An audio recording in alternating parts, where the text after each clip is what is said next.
नमस्कार, स्वागत है आपका। आप देख रहे हैं यूपी का नंबर 1 डिबेट शो, जो कहूंगा सच कहूंगा। आपके साथ मैं हूं मोनिका सिंह। क्या अखिलेश यादव का मुस्लिम प्रेम अब सवालों के घेरे में है? उत्तर प्रदेश में पंचायत चुनाव से पहले ही समाजवादी पार्टी की सियासी जमीन खिसकती हुई दिखाई दे रही है। समाजवादी पार्टी के सहयोगी कांग्रेस के सांसद इमरान मसूद अब खुलकर अखिलेश यादव पर निशाना साध रहे हैं। वहीं मौलाना शहाबुद्दीन रिजवी ने भी अखिलेश पर जमकर हमला बोला है और अखिलेश यादव को मुसलमानों का हितैषी मानने से इनकार कर दिया है। तो क्या इंडिया गठबंधन में दरार पड़ चुकी है? क्या अब समाजवादी पार्टी के लिए अब्दुल दरी नहीं बिछाएगा? और क्या अखिलेश यादव का पीटीए फॉर्मूला मुस्लिम समाज को नहीं भा रहा? इन्हीं तमाम सारे सवालों के जवाब तलाशेंगे आज की बहस में। लेकिन सबसे पहले आपको एक रिपोर्ट हम दिखाएंगे, देखिए।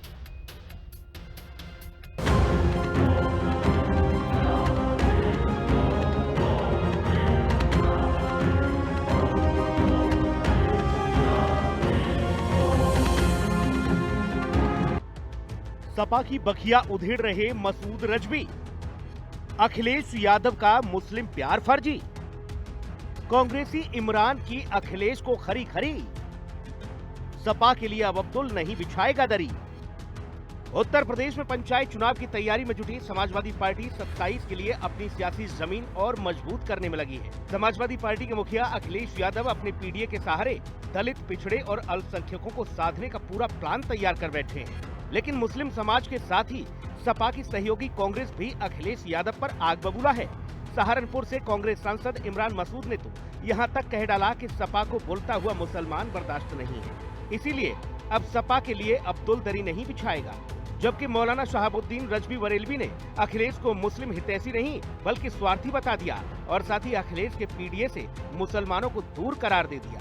जो पीडीए है सपा की, इस सपा के पीडीए से मुसलमान गायब है। कहीं दूर दूर तक पीडीए में मुसलमान नजर नहीं आता।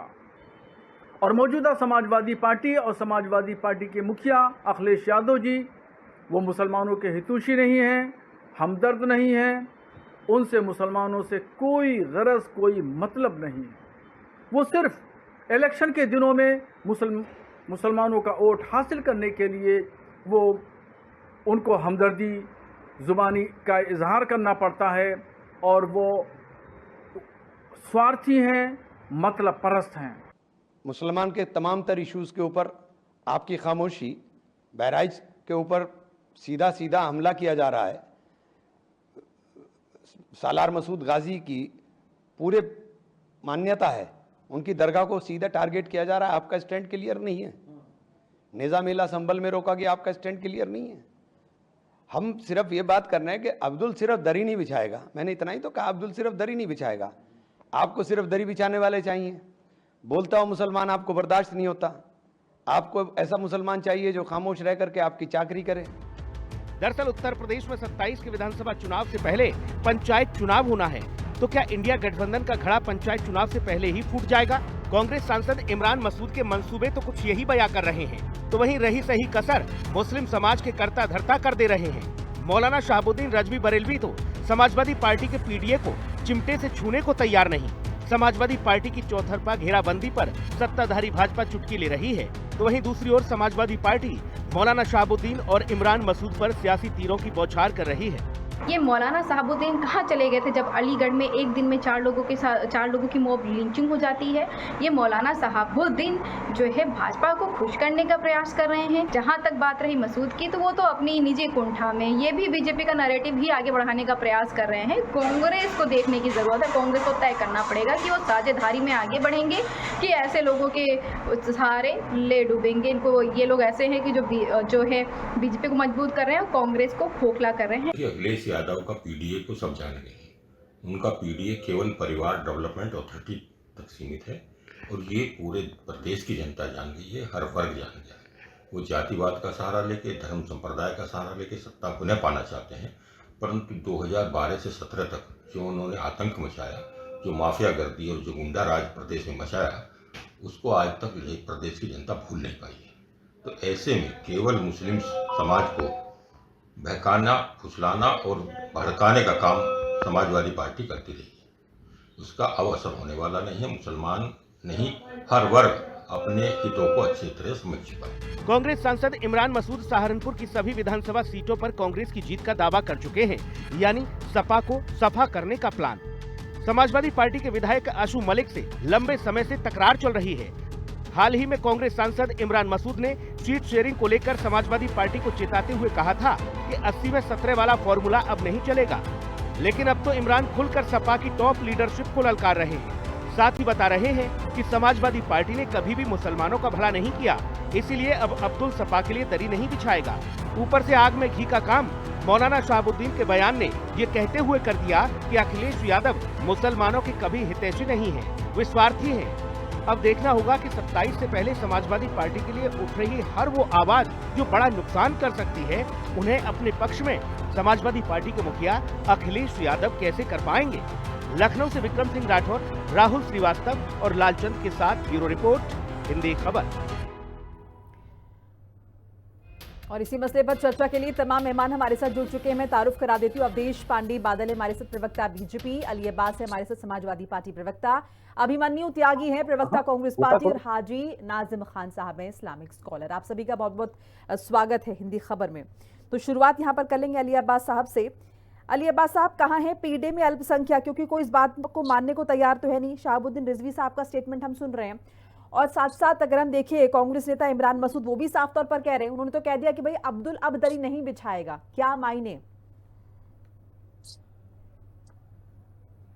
देखिए, सबसे पहले मैं आज सभी पैनलिस्ट से ये दरख्वास्त करूंगा, आप लोगों से दरख्वास्त करूंगा कि अहमदाबाद में इतनी बड़ी त्रासदी हुई है, उन शहीदों के लिए जो है आप लोग जो है दुआ करें और ईश्वर से ये कामना करें कि ईश्वर अपने चरणों में उन तमाम मरने वालों को जो है जगह दे जी। ये सबसे पहले हम लोगों का कर्तव्य होना चाहिए कि हम इस दुख की घड़ी में भी आज इस टॉपिक पे बात कर रहे हैं। इतने जरूरी टॉपिक नहीं था ये, और ना ही ये इतने इम्पोर्टेंट आदमी है कि इनके स्टेटमेंट को जो है बहुत गंभीरता से लिया जाए।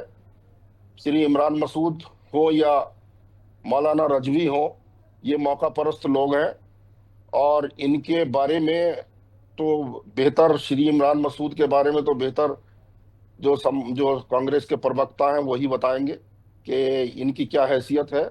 ये इंडिया गठबंधन के कोई सर्वा थोड़ा ही हो गए हैं, या इंडिया गठबंधन के या कांग्रेस के ये कोई, मैं नहीं जानता कि ये कांग्रेस के क्या स्पोक्स पर्सन है, क्या ये कांग्रेस के जो है कोई और बड़े ओहदे पे चले गए हैं। कांग्रेस का बड़ा चेहरा समाजवादी पार्टी के रहमो करम पे ये एमपी बनके वही हो गया है कि जैसे यही जो है पूरी कांग्रेस और समाजवादी पार्टी का पूरा खेवनहार यही इंसान हो।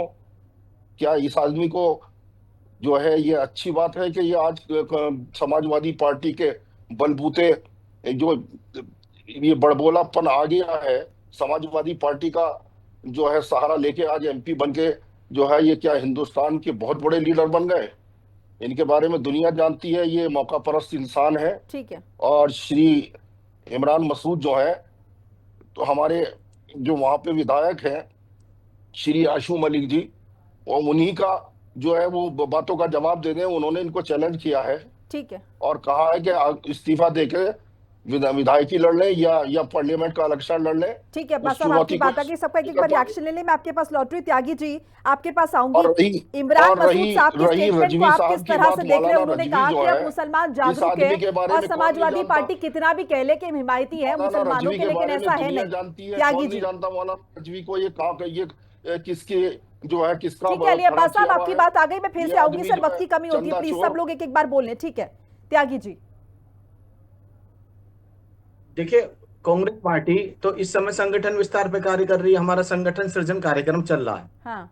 और किस नेता ने क्या कहा, हाँ। ये विषय नहीं है अभी हमारे लिए। तो मोनिका जी, कांग्रेस का मानना है कि कांग्रेस जितनी मजबूत होगी उतने जब हम अलायंस में साथ मिलकर लड़ेंगे, अगर ऐसा मौका आता है तो आपके तो बड़ा चेहरा इमरान मसूद पश्चिम में, अगर हम पश्चिम उत्तर प्रदेश में देखें, इमरान मसूद को कंसीडर नहीं करते हैं, वो तो बड़ी जीत का दावा कर रहे हैं। देखिए मोनिका जी, बात यह है कांग्रेस का क्या स्टैंड है।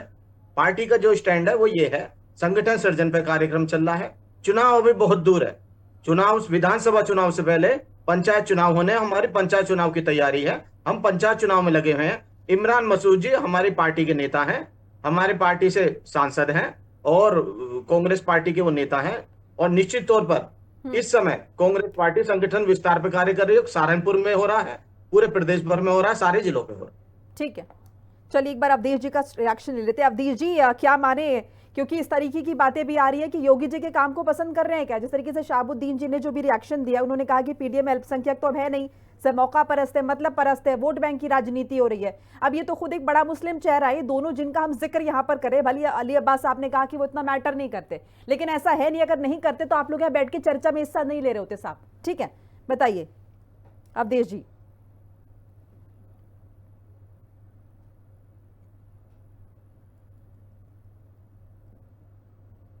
अवधेश जी, आपको मेरी आवाज आ रही है? अवधेश जी का मैं रुख फिर से करूंगी, आवाज उन तक नहीं पहुंच पा रही है। हाजी नाजिम खान साहब, आपने दोनों का रिएक्शन सुना, चाहे हम शहाबुद्दीन रिजवी की बात कर लें या फिर हम बात कर लें इमरान मसूद की, और दोनों का ही कहना है कि समाजवादी पार्टी मुसलमानों के हित में काम नहीं कर रही है। तो कौन कर रहा है मुसलमानों के हित में काम? नाजिम साहब, आवाज आ रही है आपको मेरी? हाँ, मैं सुन पा रहा हूँ। मोनिका जी, आवाज सुन मेरी जी आ रही है जी आपको? जी, बिल्कुल बिल्कुल। हाँ मोनिका जी, देखिए जिस तरीके से उत्तर प्रदेश के अंदर मुसलमानों की बातें करी जा रही है, तो देखिए हम लोग ये बता दें कि देखिए मुसलमानों का तो हमेशा शोषण होता है, चाहे वो कांग्रेस हो, सपा हो या बीजेपी हो, कोई भी पार्टी हो, हमेशा उत्तर प्रदेश के मुसलमान की हमेशा वोट लेती है। वोट लेने के बाद मुसलमानों की कोई सुनवाई नहीं होती। लेकिन फिर भी देखिए उत्तर प्रदेश के मुसलमानों का यकीन सपा सरकार पे है। को सब चाहते हैं कि हाँ देखिए यहाँ पे अखिलेश जी की सरकार बने, क्योंकि अखिलेश जी की सरकार में मुसलमानों को उत्तर प्रदेश के अंदर जो नई नई योजनाएं उन सब का भरपूर फायदा मिलता है। तो कहीं ना कहीं अखिलेश की तरफ। लेकिन नाजिम साहब, अब अब्दुल दरी नहीं बिछाएगा, ये इस तरह के स्टेटमेंट को हम कैसे देखें, क्या मायने है इसके, आप क्या समझते हैं? हाँ देखिए जिस तरीके से यहाँ पर इमरान मसूद साहब ने कहा कि अब तो कोई यहाँ दरी नहीं बिछाएगा, देखिए कोई दरी नहीं बिछाएगा, बिल्कुल नहीं बिछाएगा। अब यहाँ पर बात होगी हक की, यहाँ पर बात होगी कि भी आप हिस्सेदारी की, कि आप मुसलमानों को वोट तो लेते लेकिन मुसलमानों को हिस्सेदारी नहीं दे रहे, तो यहाँ पर मुसलमानों की हिस्सेदारी की भी बात होगी। तो मोनिका जी, वोट तो हम देंगे, लेकिन वोट देने के साथ साथ हमने इनसे ये पूछेंगे कि भी आप मुसलमानों को हिस्सेदारी कर दे रहे, मुसलमानों के साथ जो जुल्म होता है वो मुसलमानों के उस जुल्म को आप कब खत्म करेंगे? मुसलमान जो पीड़ित है उस मुसलमानों के पीड़ित जो दर्द है उसको कब दूर करेंगे? लेकिन यहाँ पर सिर्फ और सिर्फ वोट चाहिए, यहाँ पर ना तो मुसलमानों को हिस्सेदारी की बातें होती है, ना मुसलमानों के साथ रहने की बातें होती है। तो मोनिका जी, हम तो यही चाहते हैं कि हम लोगों को वही हक मिलना चाहिए, वही हम लोगों का हिस्सेदारी मिलनी चाहिए, तब हम वोट देते तो हमको भी उस चीज का फायदा होना चाहिए। हमारे जो उत्तर प्रदेश का मुसलमान है उसको भी यहाँ पर एजुकेशन मिलनी चाहिए, अच्छी अच्छी फैसिलिटी मिलनी चाहिए, ना कि उसका इस्तेमाल करना चाहिए दरी बिछाने पर, ना वोट लेने। वोट तो हम लोगों का संवैधानिक अधिकार है, वोट तो हम लोग देंगे, लेकिन वोट देने के साथ साथ आप देखिए सपा से भी, कांग्रेस से भी, भाजपा से भी, बसपा से भी, सबसे यही कहते हैं कि आप मुसलमानों की तो वोट लेते हैं, लेकिन मुसलमानों के हित के बारे में बातें कीजिए ताकि मुसलमानों को इसका फायदा मिले, लेकिन मुसलमानों को अभी तक कोई फायदा नहीं मिल रहा। ठीक है, मैं लौटूंगी नाजिम साहब आपके पास, में लौटूंगी। एक बार अवधेश जी का रुख कर लेते हैं। अवधेश जी, आपको मेरी आवाज मिल रही है? जी अवधेश जी, मेरा प्रश्न ये है कि शहाबुद्दीन रिजवी साहब का स्टेटमेंट हमने सुना, हमने यहाँ पर इमरान मसूद का सुना। शहाबुद्दीन रिजवी भी कोई छोटा चेहरा नहीं है, बड़े धर्मगुरु हैं, सब उन्हें पहचानते हैं, जानते हैं। इमरान मसूद कांग्रेस को रिप्रेजेंट करते हैं, पश्चिम उत्तर प्रदेश में कांग्रेस के बड़े नेता हैं। अब अगर वो ये कह रहे हैं कि पीडीए में या फिर अखिलेश यादव को मुसलमानों की मान सम्मान नहीं है, इज्जत नहीं है, या फिर वोट बैंक की राजनीति हो रही है, मुसलमानों को तवज्जो नहीं मिल रही है, तो क्या आप ये समझ लें कि मुसलमानों का रुख जो है वो बीजेपी की तरफ आ रहा है? देखिए, आजादी से लेकर के अब तक अगर आप राजनीतिक विश्लेषण करेंगे, संक्षेप में रखिएगा तो जिन लोगों ने लंबे समय तक शासन किया, उन्होंने केवल मुस्लिमों को वोट की दृष्टि से देखा और मुस्लिम तुष्टीकरण के तहत उनका वोट हासिल किया, चाहे वो कांग्रेस हो और बाद में चाहे उत्तर प्रदेश में समाजवादी पार्टी हो। उन्होंने भाजपा का भय दिखा करके मुस्लिमों को अपने साथ रहने की कोशिश की और केवल तुष्टीकरण का उन्होंने वोट दिया। जहां तक उनके तालीम की बात है, जहां तक उनके बेहतरी की बात है, इस दृष्टि से न कांग्रेस ने कोई काम किया न समाजवादी पार्टी ने कोई काम किया। भारतीय जनता पार्टी तो कहती है कि कुरान के साथ कंप्यूटर भी, और उनका बहुत बड़े पैमाने पर गांव में आवास बना, उनको बहुत बड़े पैमाने पर गांव में आयुष्मान कार्ड बना, और उनकी वास्तविक जो जरूरतें थी उनकी तरक्की और खुशहाली के लिए बिना वोट की परवाह किए भारतीय जनता पार्टी ने लगातार काम किया और कोशिशें की। ठीक है। लेकिन समाजवादी पार्टी हो चाहे कांग्रेस पार्टी हो, इन्होंने इनको केवल एक वोट बैंक की तरह इस्तेमाल किया और भाजपा का भय दिखा करके वोट हासिल करने की कोशिश की। ये बात किसी से छुपी नहीं हो। अब कोई मौलाना इस बात को कह रहे हो या कोई स्कॉलर इस बात को कह रहे हो, तो इस बात में पूरी सच्चाई है कि इनको भय दिखाकर वोट लेने की बजाय इनकी बेहतरी के लिए, इनकी तालीम के लिए, इनकी तरक्की के लिए काम करना चाहिए, जो कि समाजवादी पार्टी और कांग्रेस कतई नहीं कर रही है। और देश की राजनीति में भी देखें तो चाहे आरजेडी हो, चाहे टीएमसी हो, चाहे आम आदमी पार्टी हो, जो भी पार्टी मुस्लिमों का वोट हासिल करने की कोशिश करती है, सिर्फ वो भाजपा और एनडीए का भय दिखाने की कोशिश करती है। जरा आज बताइए, उत्तर प्रदेश में 8 सालों से योगी जी की सरकार है, तो क्या मुस्लिमों के साथ क्या अन्याय हुआ? पहले दंगे होते थे, सांप्रदायिक सौहार्द बिगड़ता था, तनाव होता था, लेकिन आज ऐसा कुछ नहीं है। दिल्ली के तीसरी बार एनडीए की सरकार मोदी जी के नेतृत्व में चल रही है। नाज़िम साहब से रिएक्शन लूंगी, लेकिन थोड़ी देर बाद लूंगी। ठीक है अवधेश जी, आपकी बात है कि सर वक्त की थोड़ी कमी है। अली अब्बास साहब का पहले रुक कर लेते हैं। अली अब्बास साहब देखिए, क्या समझे, इमरान मसूद यहाँ पर कांग्रेस के पक्ष में लोगों को अपनी ओर करना चाहते हैं, जो मुस्लिम वोट बैंक है पश्चिम उत्तर प्रदेश का, और इसीलिए वो उस तरह की बातें कर रहे हैं कि समाजवादी पार्टी में, पीडीए में आप देखें तो ए है ही नहीं, अल्पसंख्यक है ही नहीं, यानी इमरान मसूद कांग्रेस के लिए प्रचार प्रसार कर रहे हैं। देखिए, श्री इमरान मसूद साहब की हैसियत नहीं है कि वो अपने दम पे एक सभासद का चुनाव भी जीत जाएं। वो दिन लद चुके हैं। ये अपने चाचा श्री रशीद मसूद साहब के साथ भी गद्दारी करके इन्होंने अपनी अति महत्वाकांक्षा से उनको जेल भिजवाया। तो अली अब्बास साहब, आपको लग रहा है कि कांग्रेस नेतृत्व को उन पर कार्रवाई करनी चाहिए अगर वो इस तरह की टिप्पणियां कर रहे हैं कि जो गठबंधन के विरुद्ध जा रही हैं? ये उनका नेतृत्व जाने। इस बात के लिए आप कांग्रेस के प्रवक्ता से पूछिए। आपकी एक्सपेक्टेशन, लेकिन श्री इमरान मसूद जो अति महत्वाकांक्षी व्यक्ति बनना चाहते हैं, उनकी हैसियत का इसी से अंदाजा लग जाएगा कि पंचायत चुनाव में वो 4 प्रधान बना के देख ले। अपनी पार्लियामेंट की सीट से अगर 4 प्रधान इनके नाम पे वोट बन गए, तब हम इनको देखेंगे कि इनका जो है वहाँ कुछ है थोड़ा बहुत। नहीं, मैं अब्बास साहब, मैं आपसे समझने की कोशिश कर रही हूँ। क्या कर रहे हैं त्यागी जी? मैं आ रही हूँ आपके पास। अब्बास साहब, मैं ये समझने की आपसे कोशिश कर रही हूँ कि आप क्या ये एक्सपेक्ट करते हैं कि कांग्रेस पार्टी को नेतृत्व को आगे बढ़कर आना चाहिए और इमरान मसूद को बोलना चाहिए किस तरह की बयानबाजी ना करें, ये गठबंधन के विरुद्ध जा सकती है? देखिए, हमारे राष्ट्रीय अध्यक्ष जी ने भी कह दिया है कि इमरान मसूद की बात का वो लेसन नहीं लेते, क्योंकि इमरान मसूद साहब को इतने बड़े नेता नहीं है कि उनकी हर बात का जवाब दिया जाए। वो जिस खेल को खेलना चाह रहे हैं वो सब जानते हैं। वो अति महत्वाकांक्षी व्यक्ति हैं और अपने दम पे चुनाव लड़के दिखाए वो। और वो रही बीजेपी की बात, माननीय प्रधानमंत्री जी के बारे में भी वो कितनी घटिया टिप्पणी उन्होंने की थी, और वो हमेशा खबरों में बने रहना चाहते हैं। वो अभी तो मैंने आपसे पूछा कि उनके विरुद्ध फिर कार्रवाई करनी चाहिए कांग्रेस नेतृत्व को। चलिए ठीक है, एक बार त्यागी जी का रिएक्शन ले लेते हैं, मैं आपके पास लौटूंगी। अभिमन्यु त्यागी जी, अभी जैसा अली अब्बास साहब ने कहा कि वो चुनाव लड़ लें और जीत कर दिखाएं, क्या कांग्रेस के पास कोई ऑल्टरनेटिव है? इमरान मसूद साहब को अब हटा देंगे, आप कह रहे कि आप उनकी बात से इत्तेफाक नहीं रखते। अब अगर वो वोट बैंक की राजनीति कर भी रहे, अगर वो कह रहे हैं कि मुसलमानों के पक्षकार हम मुसलमानों की बात करते हैं, तो क्या कांग्रेस पार्टी उनकी इस बात से इत्तेफाक नहीं रखती? आप बोलेंगे कि आप मत मांगिए वोट, आप नहीं करिए ऐसी बातें और आप हट जाइए यहाँ से? देखिए मोनिका जी, मैं 2 पक्षों पे बात करना चाहूंगा। एक तो जो हमारे बड़े भाई हैं, भाजपा के प्रवक्ता हैं जी, उन्होंने, आपने क्वेश्चन किया कि ये आरोप इमरान मसूद जी ने लगाया, मौलाना जी ने लगाया, तो इन्होंने कहा कि नहीं, इन्होंने कहा और कहा कि हम सबसे बड़े हितैषी हैं मुसलमानों के। तो ये अब बदल रही है शायद भाजपा। अब मैं अली अब्बास जी पे जाऊंगा, समाजवादी के प्रवक्ता है। ऐसा लगता है कुछ निजी खुन्नस में भी है, ये लोग फ्रस्ट्रेशन में है। अगर उन्होंने कोई सवाल उठाया है, इमरान मसूद जी ने सवाल उठाया, एक देश डेमोक्रेटिक देश है, उन्हें कुछ लगा तो आप उनके बात का जवाब जो देना है वो कायदे से दीजिए। आप कह रहे हो प्रधान नहीं जिता सकते, अरे वो इलेक्टेड सांसद हैं, उनके घर परिवार से हमेशा से नेता चुने आते हैं, चेयरमैन उनके घर परिवार के हैं। सांसद है वो? आप क्या कह दम रहे हैं? क्या होता है? चेहरा तो वो खुद ही है ना। बदल चुका है। दम क्या होता है नियपाल जी? दम क्या होता है? मुर्गे वाली लड़ाई जो है, इंसान है आप उसको बढ़ावा देना चाहते ये हैं। आज तक अपने दम पे बताइए कौन सा इलेक्शन जीता है?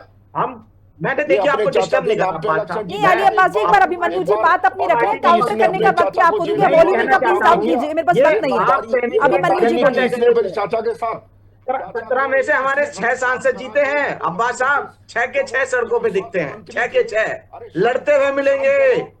रीढ़ होनी चाहिए, रीढ़ की हड्डी बिल्कुल सीधी, कमर सीधी होगी ना अब्बास जी, लड़ते हुए दिख रहे हैं। आपके चाहे 37 हो चाहे 50 हो, अगर मसूद साहब पूछ रहे हैं, अगर आप लड़ाई किस तरह से लड़ रहे हैं तो आप जवाब दीजिए।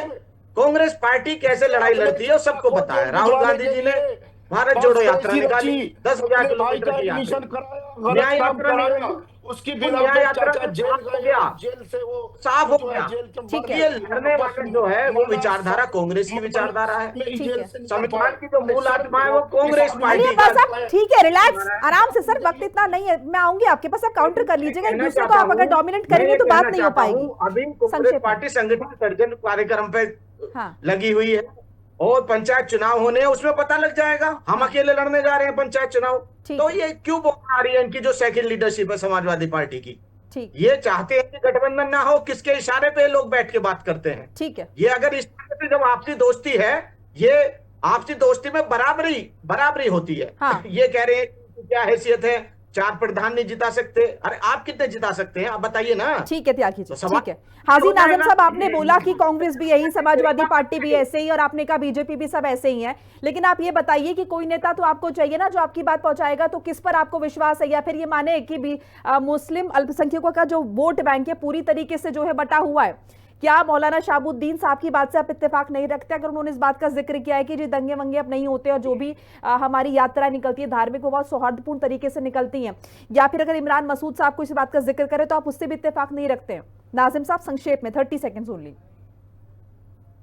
हाँ मोनिका जी, देखिए उत्तर प्रदेश का मुसलमान उसी को वोट करेगा जो मुसलमान उत्तर प्रदेश के मुसलमानों के हितों की बात करेगा, जो उत्तर प्रदेश के मुसलमानों की रक्षा करेगा, जो उत्तर प्रदेश के मुसलमानों को इस देश की भागीदारी में आगे ले जाने की बात करेगा, जो उत्तर प्रदेश के नाजिम साहब, कौन सी पार्टी आपको लगता है जो सार्वजनिक मंच पे आके कहने वाली है कि मुसलमानों के हित की बात नहीं करेंगे, मुसलमानों के लिए काम नहीं करेंगे, मुसलमानों को दबाएंगे? सारी पार्टियां यही बोलेंगी जो आप बोल रहे हैं। मैं आपसे बतौर मुस्लिम स्कॉलर समझने की कोशिश ये कर रही हूं कि आपको मौजूदा सिनेरियो में क्या समझ में आता है। ये जो 2 बड़े स्टेटमेंट आए, इन स्टेटमेंट को आप किस तरह से देखते हैं? क्या इनकी बातों को पूरी तरह से खारिज कर देना चाहिए? जी हाँ, देखिए मौलाना शहाबुद्दीन रिजवी साहब बड़े सम्मानित व्यक्ति है। देखिए हम लोग उनकी बात को बड़े ध्यान से सुनते हैं और लबैक कहते हैं, और उनकी बात पर हमेशा जो उत्तर प्रदेश का मुसलमान है वो आगे बढ़ने की कोशिश करता है। लेकिन जिस तरीके से इमरान मसूद साहब ने कहा है, तो देखिए इमरान मसूद साहब एक पॉलिटिकल है, पॉलिटिकल में उनका एक दायित्व भी बनता है कि इस तरीके की बातें करके मुसलमानों को अपने पक्ष में लेने के लिए।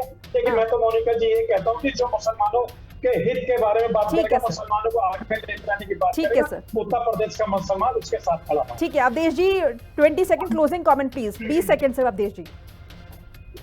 देखिए अभी ये लोग बात कर रहे थे सपा और कांग्रेस गठबंधन की, तो न उत्तर प्रदेश में सपा जीती है न कांग्रेस जीती है, केवल भ्रम जीता है, अफवाह जीत पाई है। और जब लोगों को हकीकत पता चला तो 10 में से 8 सीट भारतीय जनता पार्टी उपचुनाव में जीती है, सब लोग जानते हैं। अब ये जो नूरा कुश्ती हो रही है, एक दूसरे को नीचा दिखाने की कोशिश हो रही है।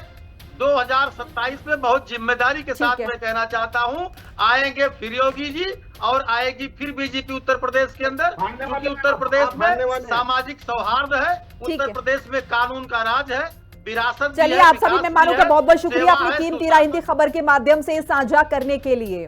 तो मुसलमानों का हितैषी कौन है ये तो वक्त बताएगा और जाहिर है आम जनता ही तय करेगी, लेकिन इन 2 बड़े स्टेटमेंट की वजह से कहीं ना कहीं समाजवादी पार्टी का जो पीडीए जिसके बल पे वो चुनाव लड़ते हैं, प्रचार करते हैं, तो उस पीडीए में ए नहीं है, अल्पसंख्यक नहीं है, ये कहना है इमरान मसूद का जो कि कांग्रेस को रिप्रेजेंट करते हैं और गठबंधन में भी है, और शहाबुद्दीन रिजवी जो कि धर्मगुरु है, बड़े नेता है, बड़े धर्मगुरु हैं और मुस्लिम विद्वान भी। बहरहाल जनता किसे पसंद करती है आने वाले वक्त में, और खासतौर से अल्पसंख्यक किस तरफ जाते हैं, उन्हें क्या लगता है। और जैसे कि इंपॉर्टेंट बात यहां पर देखने को यह भी मिली कि बीजेपी का डर दिखा के कहीं ना कहीं वोट कट जाता है, तो क्या वो डर फिर से दिखेगा या फिर अब अल्पसंख्यक समझदार हो चुके हैं, उनको ही तय करना है। बहरहाल इस बुलेटिन में फिलहाल इतना। नमस्कार।